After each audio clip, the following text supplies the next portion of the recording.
এটা কারো কোনো সমস্যা নেই তো? একদম জলভাত প্রশ্ন, কোনো সমস্যা নেই, একদম সহজ হয়েছে প্রশ্ন, একদম সহজ, একদম সহজ হয়েছে। কি স্যার আসার পর থেকে শুরু করে দিয়েছে? এই অঙ্কটা কি হবে স্যার? জলভাত প্রশ্ন হয়েছে, কঠিন হয়েছে স্যার প্রশ্ন খুব। এবার জিজ্ঞেস করতে কি কি কি সমস্যা স্যার হয়েছে? এই অঙ্কটা একটু বলে দিন না। এটা ক্লাসে কতবার করিয়েছি?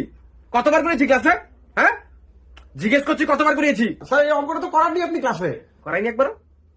করাইনি, কিন্তু সহজ প্রশ্নটা, প্রশ্নটা সহজ, যে কোনোদিন অঙ্ক করে সেও করে ফেলবে। আর তুই পাচ্ছিস না এত সহজ অঙ্কটা, একদম সহজ।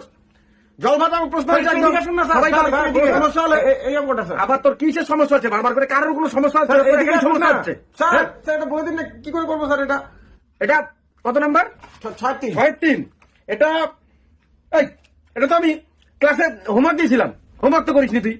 হোমওয়ার্ক করবি না, ফাঁকি দিবি, নিজেকে তো ফাঁকিতে পড়তে হবে না? আপনি করাননি আপনি যখন পড়াই তখন মনে থাকে না পরীক্ষা হলে এটা কি হবে ওটা কি হবে? করেন, একদম সহজ অঙ্ক, একদম সহজ কর। স্যার ফেল করবো স্যার, বলুন না আরে এটা সহজ অঙ্ক একদম, মানে যোগ করে গুণ করে দিয়ে ভাগ করে দে। হ্যাঁ কি যোগ করে গুণ করে ভাগ করে দে, আনসার চলে আসবে। একদম সহজ অঙ্ক করে ফেল। কি দিয়ে যোগ একদম করবো? জলভাত, কোনো সমস্যা নেই। স্যার আগে ভালো করে বলুন না, যোগ করে কি দিয়ে। ক্লাসে করাই তখনও মন থাকে না, পরীক্ষার হলে বলছি তাও মন নেই।